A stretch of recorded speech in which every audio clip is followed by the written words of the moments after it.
Vamos falar de Nosferatu, dirigido pelo Robert Eggers, que estreou nos cinemas brasileiros agora no comecinho de 2025 e nos Estados Unidos no Natal de 2024, e é uma releitura, uma adaptação do clássico de 1922, dirigido pelo Murnau, um filme que é um clássico não só pro expressionismo alemão, mas pro cinema como um todo. O Robert Eggers é um diretor talentosíssimo, ele já fez A Bruxa, O Homem do Norte e O Farol, e ele sempre, de certa forma, acaba tratando sobre folclore ou lendas antigas nos seus filmes. Ele próprio já havia revelado em entrevistas que era um sonho dirigir uma adaptação de Nosferatu, que seria o filme da vida dele, então havia muita expectativa para essa releitura de um clássico do terror por um diretor talentoso e que sempre tratou de temas como esses. Mas antes de continuar, clica no like e se inscreve, porque isso acaba fazendo com que esse conteúdo chegue a cada vez mais pessoas e ajudando o meu trabalho. Então se inscreve, porque agora a gente vai para a sinopse e crítica de Nosferatu, de Robert Eggers. O agente imobiliário Thomas Hutter é enviado para a Transilvânia para fechar a venda de um imóvel com um tal de Conde Orlok. Acontece que o Conde Orlok é na verdade um vampiro e irá perseguir de forma obsessiva a esposa do Thomas Hutter, a Ellen, aqui interpretada pela Lily Rose Depp. O Nosferatu de 1922 já teve diversas outras adaptações para o cinema,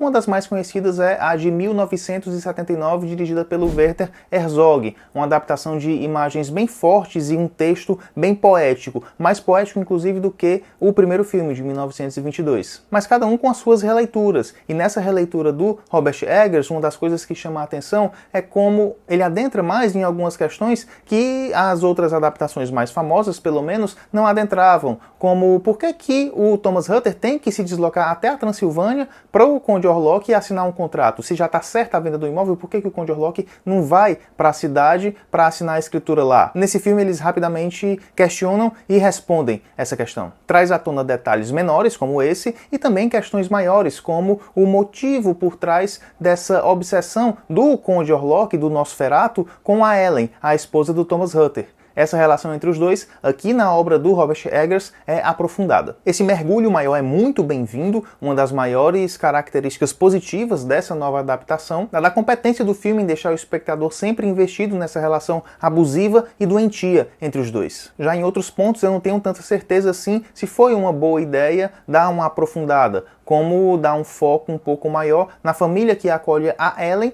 enquanto o Thomas Hutter vai para a Transilvânia. Eles inserem uma pequena história para aquela família, a gente conhece um pouco do Hardin, interpretado pelo Aaron Taylor Johnson, que é um estaleiro, herdou o negócio do pai, tem uma esposa e duas filhinhas. Eu não sei se dar espaço para essa família foi uma decisão bem-vinda, porque acaba tirando um pouco do foco da relação do trio principal, digamos assim, que é o Thomas Hutter, o Nosferatu e a Ellen. De qualquer forma, mesmo que tenha havido essas inserções por trás da história da família do Hardin, acaba não sendo um foco tão grande, eles são sim coadjuvantes, o que acaba então não atrapalhando tanto. O próprio Nosferatu, de 1922, é uma adaptação não autorizada do livro Drácula, de Bram Stoker. A produção alemã não conseguiu os direitos e saiu modificando algumas coisinhas no intuito de não deixar tão na cara assim que se tratava de uma adaptação. Mas acabou que mesmo assim o Nosferatu de 22 foi processado, a esposa do Bram Stoker, detentora dos direitos autorais na época, conseguiu na justiça o direito de acabar com todas as cópias do filme, mas por questões burocráticas ou mesmo a lentidão da justiça, essas cópias obviamente não foram destruídas e a gente pode hoje em dia assistir a esse clássico de 1922. E uma das modificações feitas lá atrás foi tratar o vampiro não como uma criatura bonita e sedutora. O Drácula do livro é uma criatura que seduz as outras pessoas. No caso do Nosferatu, ele é e sempre foi um monstro feio. E aqui o Eggers pega esse conceito de monstro e adentra ainda mais nele. O Nosferatu de 1922 já era uma criatura grotesca, mas se o Robert Eggers pegasse os mesmos conceitos estéticos daquela época, o Nosferatu totalmente careca, com um dentinho meio que de rato protuberante para frente, muito provavelmente não iria funcionar, a audiência não iria comprar essa ideia. Então ele faz algumas adaptações muito bem-vindas na estrutura física do Nosferatu mesmo. Como os tempos mudam, a intenção de obras de releituras desse tipo nunca deve ser uma imitação por completo, e que bom que o Robert Eggers entende esse conceito. Então aqui ele faz um monstro ainda mais grotesco, com uma maquiagem muito bem feita que mostra a decomposição daquele corpo e na qual você pode quase que sentir as feridas daquele corpo. Todos os filmes do Robert Eggers são muito bem trabalhados nos aspectos técnicos e aqui não foi diferente. Aliás, é bom ressaltar que o Eggers tem créditos no IMDb como figurinista e como responsável pelo design de produção de alguns curtas, isso antes dele dirigir o próprio longa-metragem, o que talvez ajude a explicar o motivo desse esmero. E é curioso que, mesmo com poucos filmes, A Bruxa, O Farol e O Homem do Norte, esse diretor do controle, como é o caso do Robert Eggers, já vem imprimindo de certa forma um estilo próprio. No meio do filme, os personagens estão sob uma névoa muito densa e nós somos claramente remetidos a O Farol pela composição imagética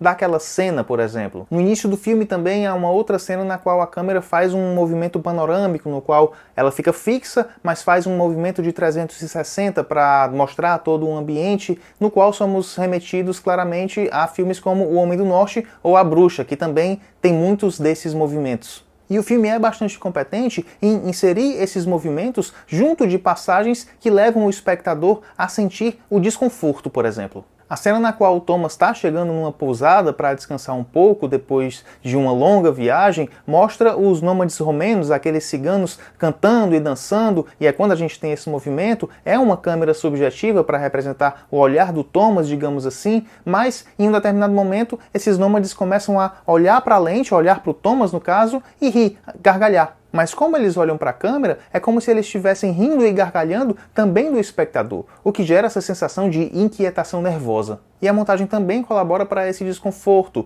Em uma cena na qual o Thomas está conversando com o chefe dele, a gente poderia ter um plano contra plano e existe uma pequena quebra dessa regra, na qual a gente vê primeiro o chefe por trás de uma mesa, olhando diretamente para o Thomas, corta para o Thomas e quando a gente volta para o plano do chefe, o chefe já está de lado, mexendo nos livros. É uma quebra de regras simples, mas que é bastante efetiva, porque o cinema clássico, denominou de montagem invisível, na qual o espectador não percebe o corte, digamos assim, a regra na qual você volta o plano para o personagem na mesma posição que o personagem estava. Quando você quebra essa regra, gera um certo desconforto. A fotografia também utiliza os enquadramentos para colaborar com esse desbalanceamento, por vezes colocando os personagens no canto do quadro, além dos tons meio prateados, bem frios, para separar os momentos de desprendimento da realidade em composições bastante bonitas. Em relação ao elenco, todos estão bastante competentes, mas um grande destaque é o Willem Dafoe, um ator que sinceramente podia estar em todos os filmes, podia estar em qualquer filme que ele elevaria esse filme a um patamar ainda mais alto. Aqui ele tem a oportunidade de fazer um personagem com falas muito cômicas e também emocionadas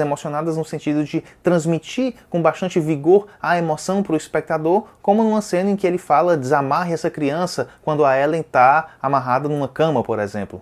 Ele faz o Dr. Van Franz, que seria a espécie do Van Helsing da história do Drácula original, e é excelente pelo ator demonstrar que o personagem está se divertindo com aquele tipo de investigação, de exploração do oculto. Ele como um professor que foi expulso da universidade por estudar justamente esse tipo de ocultismo. Mas se o Nosferatu do Herzog se destacava pelo texto bastante poético, aqui a maior e melhor liberdade do Robert Eggers foi dar importância para Ellen, para a relação entre a Ellen e o Nosferatu e os motivos pelos quais o Nosferatu quer tanto a Ellen e de a Ellen sentir esse desejo inconsciente pelo próprio Nosferatu. Eu não vou dar spoilers, mas aqui o diretor também acrescenta temas como o sexo, o abuso e a partir dessa relação entre os dois, a partir dessa releitura, acaba tornando o filme também meio que de possessão demoníaca. E essa guinada talvez desagrade a algumas pessoas, esse afastamento do filme de vampiro clássico, mas essas cenas de possessão demoníaca são muito bem construídas e ao mesmo tempo bastante desconcertantes. Essa é uma das belezas e provas de inteligência do filme, na verdade. Porque por trás dessa possessão, por trás dessa condição da Ellen,